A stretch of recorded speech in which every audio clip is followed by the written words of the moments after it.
What's up, friends? Welcome back to the podcast. I am excited to share this one with you today because I got to sit down face to face with Alan in person while I was in Colorado last week. Our team gets together twice a year and we try to make the most of these times together. We do several days of deeply focused work where we just fully immerse ourselves into what we need to get done, planning, strategizing, dreaming, scheming, all things. And when we come away, we're usually way more aligned and we have about 6 months worth of planning and strategy to carry us through until the next time we meet. We do these about twice a year. But what was really fun about this time to Colorado is I got to sit down and interview Alan as he's returning back from sabbatical. If you haven't heard, he took 6 weeks away to recharge, to reset, to gain clarity. And I was looking forward to the opportunity to sit down and ask him some pretty candid questions and have some crucial discussion around the topic of sabbatical, what it is, what it isn't, what he liked about it, what he found surprising, what wasn't surprising, and some of the cool things he's learned along the way and some neat things that he built from a new skill that he learned. So sit back, lock into this one. You will enjoy it. And on to our episode of Stay Forth Leadership Podcast. We get it. You're busy. You want to grow, and we want to help. You're passionate about your craft because it deeply matters to you. Your faith is important. It's your foundation. At Stay Forth, we coach leaders to avoid burnout, live and lead with clarity, purpose, and from a place of health. We want you to experience long-term impact. Welcome to the journey. Hey, buddy, welcome back. I know it's been an eventful 6 weeks for you. I can say I am proud of you for taking a step away and being intentional with it. I know you love people, you love tasks, you love what we do at Stay Forth. And I know you were deeply passionate and you were very encouraged about taking a sabbatical. So I'm glad to have you back on the podcast. Man, honestly, it's great to be back. I think one of the best things about sabbatical is stepping away from the things that you love to just make sure that you still love them. So I can say with my full heart, I feel so deeply, not just called, not just passionate, but truly excited about those that we serve through our podcast, through our content, that I get to serve as a coach. And frankly, the people we'll never meet, they get to do things like read my book or get things, listening to my podcast, and they just gain stuff that we have worked so hard to put into content. And so that is my realization coming back, is that I absolutely love this. I'm supposed to continue to do this. But of course, there's always some changes in terms of how I'm supposed to do this. So, man, I got clear on a lot of those things as I was away. Yeah, I mean, you hit the nail on the head. It's hard work. What you do, it's hard work. What we do, especially when you're wired to create, to build, to be a catalyst. And when you're in the coaching space as you are, you're deeply connected to the people that you're helping, get healthy so they can reach more impact. When you get to a certain place where you have to take what you call a radical pause or whatnot, just to do the same thing for yourself. So what led you to sabbatical? Well, it's been 7 years, first of all, since my last sabbatical. And to realize we're in a caregiving industry, if we're a coach, I would even say as a consultant, as a pastor, not even just somebody who's like a therapist or you're in healthcare, but I'm in a caregiving profession. So it'd been 7 years. And that was the first thing. The second thing is I just knew that there would be some decisions coming up that I would need to have a fully clear head to think through. And so in context, this is 5.5 years of doing this work full time. And many people talk about that 5-year deadline of like, okay, so the organization made it. And I'm thinking, what now? What's next? How do we need to do things differently? And I knew that I needed to have as clear of a head as possible. The last thing is decision fatigue. So I have weighty decisions and a lot of decisions as I both lead an organization, create content, also partner in another business, and to be able to step out of all of the things that I do professionally and not have the day-to-day decisions and also the weighty decisions. The word I was hearing coming in is just space. I was so excited to just have space for whether it was a long meal with a friend, time to go up to the mountains and go fishing, space to sit and journal and read, space to think and make decisions.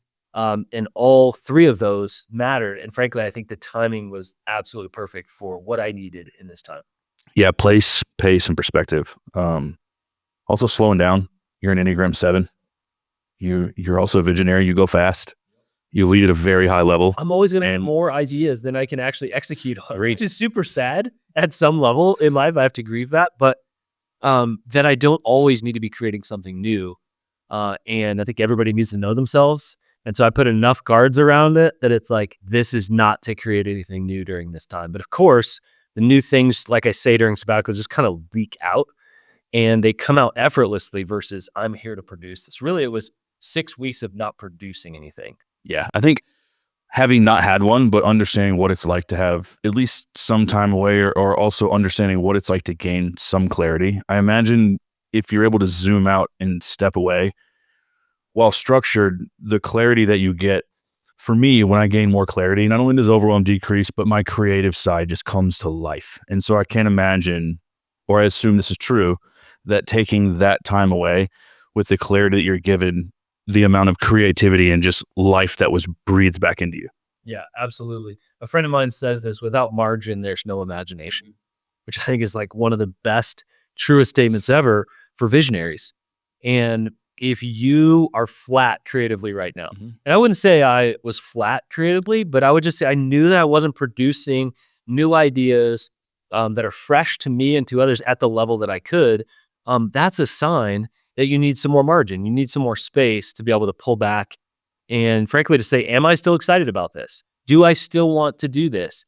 He just over lunch talked about some fresh new ideas that popped out of me pretty effortlessly sitting in a chair next to a wood stove in an hour or two in the morning. And that kind of stuff, you can't plan it. But man, when you get to the right space of slowing down, again, it just comes out effortlessly. And that to me is a sign this isn't me just generating a new idea. This is a sign like there's something divine there. Like God is actually tipping the hat to me here and I really better pay attention. The word I hear is fatigue, not flatness. So in any space or any part of our life and leadership, whenever there's fatigue, you go work out, you exercise, you fatigue that part of your body, you're going to give it space to recover. So over years of exercise in those same muscles, you got to have space for those areas of you that are fatigued to kind of replenish. So what did you do for 6 weeks? Were there tacos involved at least? Of course. I told you that there would be breakfast and there would be tacos. There were breakfast tacos. Well, Awesome. and I joke, but one of the things I told you here on this podcast that I was looking forward to was long, slow meals with friends. And so on my get-to list of people that these are just get-to people in my life, this is not the reason to pursue them for work. I was like, man, I look forward to this long, slow breakfast. I look forward to a couple hours of sushi with a friend, just catching up on their life. So there was plenty of that, but I put it in a couple different buckets. The first one was play. This primarily happens for me in the mountains. If I can combine creation for me and play, oh my goodness, beautiful things happened. And so got to do plenty of exploring and climbing mountains, fly fishing. And I live close to the wilderness, which is beautiful, but to drive out of the city and into the wilderness, even if it was for 6 or 7 hours, oh, it was beautiful, or just to get out in creation. So plenty of that. So play number one. The second was creation. So creating things or recreation. Actually learned to weld. So I apprenticed a guy. I have wanted to connect metal and fling sparks and cut stuff for years. I just didn't want to You need a shirt. doing that. You need a shirt. Cut metal, fling sparks. Take names. I don't know what's the third one there. Yeah. But I actually became a welder during that time. Yeah. So I apprenticed and became a welder and worked on that. And man, that was so good to physically create some things. Even created some gifts for my family and some things around my house that I can see now. I have some sort of bigger dreams of what I'm going to create with steel. So that creation piece, something physically for me, was awesome. And time just disappeared when I was doing that. The next one is rest. And so some of it was just active rest, where I was trying to sleep more and sort of get up whenever I got up and not forcing myself to get up early in the morning, but really a break from production in that rest piece. And so even if I was just sitting in a coffee shop, which is one of my favorite places because it's stimulating, but nobody's bothering me and it's quiet, but occasionally I'll run into somebody. I was actually at rest reading some books or journaling or talking to a friend. And it's very different when you're creating from a space of rest. You get an idea, I can just put it down, let it sit for after sabbatical. And then the recharging or the recalibration piece is the last one, where I was looking ahead, dreams and ideas personally for our team, and to think through actually a lot of sabbatical ideas for others, not surprisingly, popped out of my mind and went, oh, this would be a helpful question. Mm-hmm. This would be a tool. And so I tried not to actually build those in the moment, but just to say, I'm going to set this here in my journal. I'm going to come back to it later. And actually, I think those are going to make their way into a book and into courses and things like that down the line. Because if they're helpful for me, I think they're going to be helpful for somebody else. So those were the buckets. What was one thing that was not surprising for you?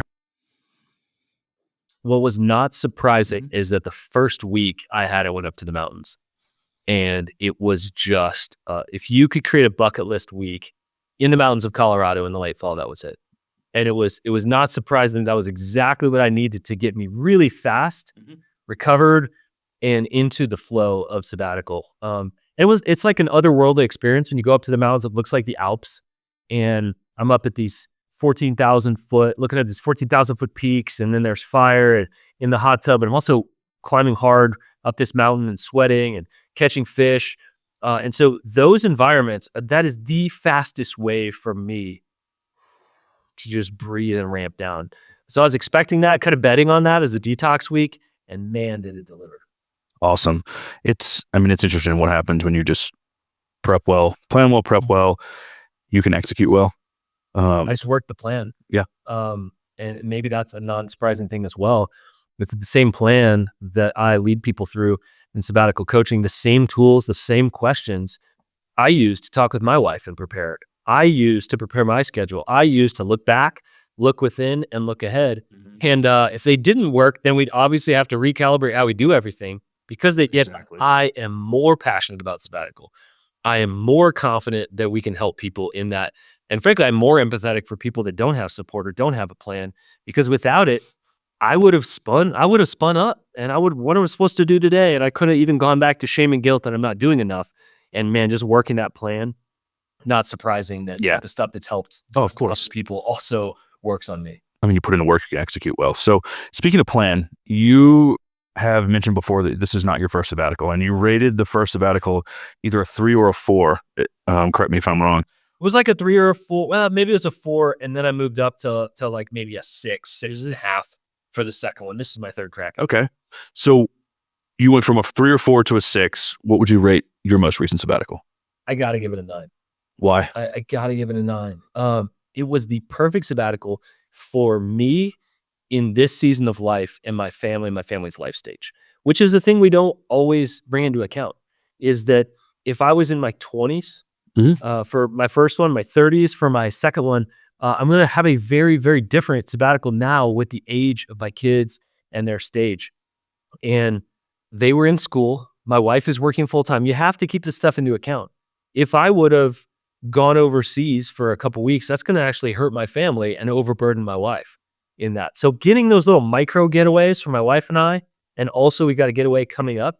Thanks to a good friend that's gifted us that as kind of an end of year, breathe and celebrate, look back. Then I think it would have been a bit of a bummer.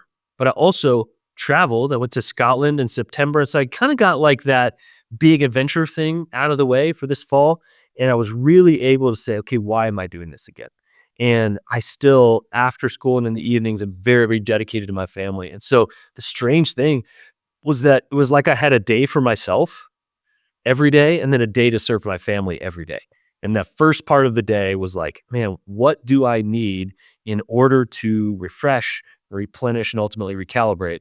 And so I didn't feel bad welding for several hours, but then I'd take the welding hood off and then head into family life and watch my kids, cheer them on and everything that they're doing, and still support my wife really well in the full-time work that she couldn't take a break from during that time. It's like the things that you were doing that were life-giving to you were allowing you to show up in a life-giving posture to your family. Yeah. And don't get me wrong, I had a lot of fun, but really getting back to connecting with friends that I had really missed and just said, man, I want to get lunch with this person, not just a 30-minute quick connect or not just a text or a Marco Polo. And man, I was just full of gratitude the whole time. And I was like, I have an amazing team that's managing things. Thank you. While I'm away, I have other coaches that can coach people while I'm away. We are educating people on sabbatical while I'm away. So the professional side, but the personal side, I was just full of gratitude for the quality people that are in my life. And not to mention those who gave so that I could receive this gift of sabbatical. And so I was just literally going blown away. How many people will get to take 6, some people 8, 10, 12, or even more weeks off work in the course of their life, like very, very, very small amount. And so that was just the overwhelming feeling of gratitude. And there were a couple of other things, kind of life things that happened toward the end of that I couldn't have predicted. Only reason I got to take it down from a 10 to a 9. There you go. Experiences and moments are important for me, especially as I've gotten older. What was one just deeply impactful moment for you, big or small? I got to go 2. All right. Let me go big moment and small moment. All right. Big moment. I'm at a high mountain lake. Uh-huh. Friend had driven a Razor, so this ridiculous off-roading vehicle, up this mountain pass. We're busting through snow, and we get up to this ridiculous lake. And maybe we can infuse a picture here of this at some other time, right here, perhaps. But just blown away looking at, we had this whole valley to ourselves. And that was my first week. And to go, I feel so small right now. I feel small in the best of ways. And just being smack dab in the middle of creation and God winking at me there in that moment. And then we're heading down the hill. We're laughing. We're cracking up. We're going over this really, really hard stuff. We look over and see, I think, the biggest moose I've ever seen in my whole life. Moose are my favorite animal. And I was like, God, if we could just see a moose, that I promise I won't ride it or do something stupid. If I could just see a moose. And these friends who come in from out of town, out of state, and they could as well. And it was just like the end to a perfect day. So that right there, kind of bucket list type day, unbelievable. And also climbed a mountain and pushed really hard as well and see it from an even better vantage. It was nuts. The second moment was just a very subtle moment.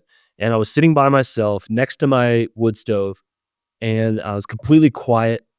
And I just got these really fresh ideas for the future, things I haven't thought for several years.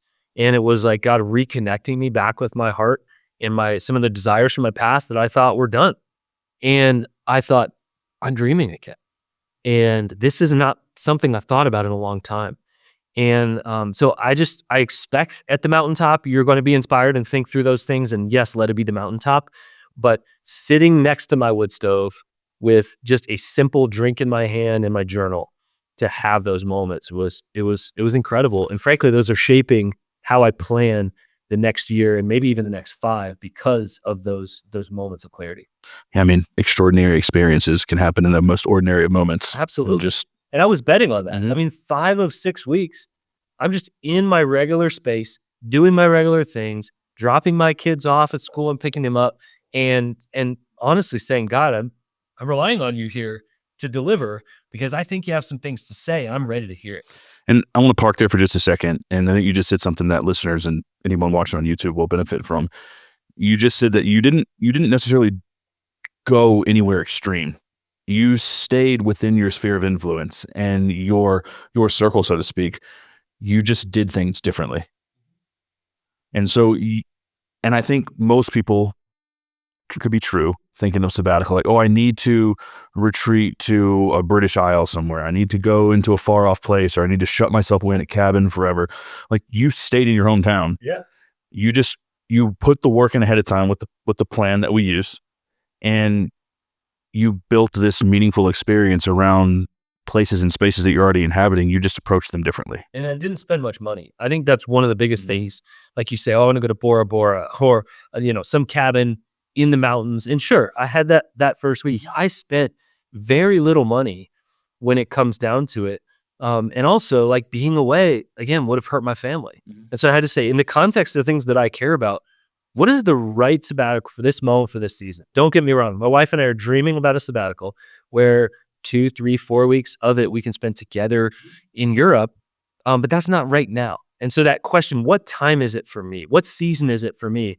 We have to ask in the context of that. So maybe it's refreshing that I kind of took the bar down in some of those things, but my bar is super high in terms of how refreshing and replenishing it. The definition of excellence, applied to your sabbatical.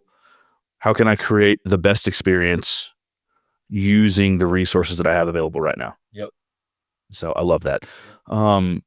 We talk about how a well-planned sabbatical is a catalyst for not only the leader, but the team and the organization as a whole. I want to get your vantage of, not only how it helped you, but your perspective of coming back, how you see our team and our organization, how that's been affected. And then feel free to flip the table on me, because I know we experienced it firsthand. Yeah, good. Yeah, I'd love to hear from your perspective. And we're actually together. We're planning, we're strategizing with our core team. And I would be a little disappointed if you didn't notice any changes. The number one thing people say in sabbaticals, I want to come back changed. I want to come back different. And it would be really discouraging if you're like, well, man, we expected some changes too, but same Alan. And so I'm still me. And yet I have these just kind of new areas of growth that I'm at the edge of. And I'll just tell you measurably from my angle, and then I want to hear from yours for sure. Number one is clear. I just come back really like, here's what I care about. Here's what I'm gifted at. Here's what I want to do. And here's what I'm not gifted at. I don't care about. I don't want to do. And this is where I absolutely need you guys. And so my clarity has gone up to 12 out of 10 during this time. Big areas, little areas. It's just amazing when you are well rested and when you're not making a ton of decisions to go. Sometimes we're like, what do I even love anymore? Like, what am I even excited about anymore? Why did I get into this thing? And some of you watching or listening have lost your passion. And I've been there before, but you're like, why did I get into this thing again? Why am I actually doing that? And some people may not even realize that their passions have become fatigued or have flattened. Or you change. And that's okay. Like, there's a time to bury a business. There's a time to bury a nonprofit. There's a time to say, that was beautiful, but that's not the season we're in anymore. And so part of you, I'm convinced that's why a lot of people don't head on sabbatical. What if I hear something that's inconvenient or I have to make changes? I think that's out of a place of fear. Absolutely. And guess what? You will have to make changes. Yeah. If you listen, you won't like everything that comes in. There were a couple things that were prickly that I was like, oh, I don't like that. But now is my invitation to move. God's a very kind father. And so number one, clear. Secondly, a team cannot be more clear than the leader on where you're going, the mission, the vision. And I said that to you guys this week. I owe you clarity about where we're going before you can do your job really well. And so that was huge, invaluable. Money can't buy that. Secondly, I just kind of dissipated fear, or maybe it's like a fog in California. They call the marine layer. That it's just like, oh, it's a foggy day. And it's like, no, it's just 8 a.m. in California, and it just and that kind of fear does that. I think as your confidence level goes up, as I'm hearing from God, being reminded that phrase we say all the time, who you are matters more than what you do. They were like, really? Is that true? And it's like, yes. And I want so deeply for it to be true. And it is. That our essence, our identity, who we are as people, as God's kids, matters more than what I can produce. And I don't work so that I can get approval. I have love and approval, and I work from it. It's completely different. So that's not new. It's just a reminder, because the stuff, for sure, social media, the stuff of email, the stuff of tasks and serving people and money and everything you are doing in your organization just gets in the way. And that's not its fault. That is our responsibility to be able to go back to that. So not leading out of fear. And then the last thing is honest. I just find myself being really honest and still very caring and kind. We talk about honor and honesty, and they have to be parallel lanes. And so even down to this morning, it's like, hey, let me be really honest about where I'm at, about where we're at. And I believe that creates trust and safety. So now the scary thing is, have you seen all three of those things? Am I BSing here, or are you seeing that? No, the last 2 years towards the end of the year, oddly enough, what ended up being the exact time that you stepped away on sabbatical, like end of Q3, beginning of Q4, you've expressed, I'm tired. We've done a lot of great, deeply meaningful things. Like, we've achieved stuff, and it's tons of stuff to celebrate. Pretty cyclical. Yeah, pretty much you're like, that. I'm tired. And then it came in, I'm going to plan my sabbatical, work the process. You go on sabbatical this year at the end of the year, which is an interesting time to go away. Yeah. And everyone was on the same page, complete faith, complete trust. You step away. I think I received 2 text messages from you the entire time you were on sabbatical, both of which made me laugh hysterically. And they were personal. Yeah. And, there was trust for our team. So this is where I would say, well, I'll finish with you. You came back very clear. You came back very energized, very honest. And I am someone who, the challenger in me goes off and I'm ready to go, when someone's like, hey, you know what? This is what I want to do. This is what I don't want to do. These are the questions I don't want to answer. This is what I don't need. I'm like, great, let's go. And that happened. And you just seem more grounded, more present, more clear, and probably exponentially more creative just in the couple weeks since you've been back. I know last week was a 50% week, and then now this week you're really into it, and we're together as a team. So I would say all of those things are true. The benefit that I've seen to team is that's one that was a big question mark for me, to be honest. But what it did, it was the opportunity for our team. One, our team got space away, but there was also space for us to elevate and step into different positions and to take ownership of different things. Yep. That has been an encouragement to our team. But then it also freed you from things that you came back that you're like, this is not the best use of my time and energy. Yeah. Like, if I'm going to serve leaders and I'm going to help and we're going to do this and I need to be doing this. And it's like, okay, well, these are things that, these 6 weeks have given us the chance to take ownership of these things. 100%. We're going to go. So our teams It's relieving. Yes. What I say is, when dad's away, you just have to figure it out. And I remember when my dad went on business trips growing up, suddenly I became a little more crafty, and suddenly I was a little stronger opening jars. And suddenly I was like, someone's got to take the trash out on a cold night. And so you just rise up about 10 or 20%. You guys did that. We also had the relief factor, where I was like, I came to the end and like, I don't want to do this and build these systems. Exactly. Somebody on our team at the same time was like, I'm passionate about building those systems. 100%. What if I could do that? And I'm like, are you kidding me? This is a sabbatical miracle. But that happens when we finally get both honest and give people space to rise to their capacity. I don't want to block you guys becoming who God's designed you to be. I want to be the opposite. But sometimes I accidentally do that, like any leader. And then I'll give my takeaway organizationally, then I want to hear yours. And so the way I see this affecting the organization is our team is more aligned than we've ever been. We're each clear in our individual identities and the roles that we play. And so as an organization, we are poised to be more effective, more aligned, and better set up to help people than we have ever been. I absolutely agree. And I think what we created as a team this morning is the most clarified document that I've ever been part of work-wise. And I do not think it would have happened had you not gone on sabbatical. I agree. And you're pulling from a deep well. And again, all those things matter. If there's just clarity without honesty, then I don't share that with you guys. Exactly. If there's just honesty and no clarity, then I brutalize you guys, and you probably feel overwhelmed or even like, man, am I not doing a good job here? Do I need to resign? All those things have to be true. And also, if I'm leading out of fear, then I'm like, come on, team, run faster, go harder. And I believe that a lot of things will happen effortlessly this year because the systems have been set. Not to mention, when you lead from your identity, you're like, man, my gifts, my weaknesses, the things that I love, I just can't pretend that I'm amazing at these things. These things give me energy, the Reds and Working Genius. I can't pretend that I'm not gifted in these things, and I don't come alive and help other people come alive when I do them. And so it's this recalibration of like, man, I have a lot of work to do, and some of it I get paid for it as professional. But I had parenting work to do, marriage work to do, well-team work to do. I had community work to do. I had friendships, friends who needed my extra time and energy and space that I literally would not have the capacity to give them. And I could just slide them into a crack in my life. They needed hours with me. And it was my thrill to give that to them. And so I think that's another reminder from sabbatical, is that we're never just our professional selves. But when we head toward burnout, then we just imagine like, this is all I am. This is what I do. I'm a robot and I work and I push hard. And we forget those other passions. So I think it makes leaders more interesting. I think it makes leaders more grounded.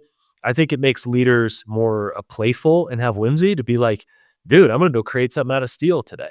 Doesn't really matter what it is, but I just feel like creating today. So I hope that that's a gift that I give to you guys. Anything else that you've noticed different about me or you're sort of feeding off of as we're together this week? I just see alignment. We do these immersions twice a year. I would say this one has been the most aligned. I agree. We had a lot of strategy and process that we need to talk through. and now we're dipping into the creative side. I don't think I've ever been more creatively like chomping at the bit than I am now. Part of it came from a plan that we, reviewed before I came out, but I would say I've never seen our team more aligned. And we understand the seasons. Yep. This is Exactly. I love the hat. This is literally my first rodeo. I can't wear that hat. Like every year, there are similar things that happen to me, right? A certain time we can breathe at the end of the fall. I'm tired. I'm going to pull up a little bit in November. People are always ready for holidays, and nobody's like, go, push really hard on new things around the holidays. Our team, we always take a break from about the 20th of December to the end of the year. And we warn our coaching clients ahead of time. And frankly, if I lose business from that time, that's okay. We have already said that's what we need to be a creative agency, a coaching industry leader, which I want to be. I want to be the best that we possibly can be. Like that's what it takes to work from rest. And so understanding that wise leaders make use of rest and momentum, we also know we're going to work hard for a couple weeks here and execute on some stuff, but we got a break coming and that's going to be great. And you're chomping at the bit for stuff that's going to be after the break. Dang, man, if you're chomping at the bit now and you're rested, heads up world. I'm going to create some serious meaning and value for you guys next year. Actually, I know we are. We got some secrets. It's going to be a good one. I can't share these things, but I could just say there are 2 organizations, sister organizations, Stay Forth, and we help leaders to get healthy and reach sustainable impact. Nothing has changed. Yet how we do that, always changing. Nothing changes in our heart and our posture toward leaders. And it's like, we see you and you're doing a hard thing. We're here to help you. We're advocates for you. We're empowering you to do that. And we want to be phenomenal with the work that we do and the content we put out. But we're going to change how we do that, what content we put out. And that's the freshness side. Sabbatical coaching group. We are so dedicated to healthy sabbatical and normalizing that, especially for ministry leaders here in our country where we have obvious issues with things like rest. And we are going to remain committed to that. This is our first year of existing, and we've already seen a lot of impact. And we just thought it was really helpful to look at both sides of that and both of those organizations during this time and say, what are we going to do here? How are we going to serve leaders? And so I just want to reassure you that if you missed some of our podcasts, go back. We pre-recorded those. That if you've been thinking about coaching, that if you have been considering sabbatical, it's time. It's time for you to get serious about that. And you probably can't go or shouldn't go tomorrow or 2 months from now, but maybe 6 months from now, 8 months from now. And maybe it's time to start saving pennies for coaching. Maybe it's time to dive into my book, Anti-Burnout, and say, like the guy did yesterday, I'm finally ready to start goal planning. And this guy's over 50 years old, and he's always thought, goal planning's dumb and doesn't work for me. But for whatever reason, the way that I simply explained it, he's like, I'm going to start setting goals. Never too late for my friend or for you listening. So all that to say, we are drawn to this. We're passionate, or we're driven to be able to create excellence. But we're going to take care of ourselves in the meantime so we can keep taking care of you. He almost took the words right from me, but I want you just to write in the camera. Someone's watching who is consistently been more tired. They're feeling, something's off. I'm curious. I've never heard about what this sabbatical would be. Just honest and honoring. Look right at them. What's their next right step? You, my friends, need to trust that as you rest, God will work. That as you rest, your team can work and grow. I hate to tell you, but you are not the center of the universe. Friend, you are way more tired than you think. You're carrying way more weight on your back than you think. And you need to be reminded that you are way more loved than you ever think as well. So we love you. Please care for yourself so that you can continue to care for people well on down the line. And we have better things to do than just put out content that doesn't change lives. We plan for this and we prepare. We actually think that this is going to unlock something in your life. So friend, more than just consuming more, please rest and pause and take care of yourself so you can take care of those around you.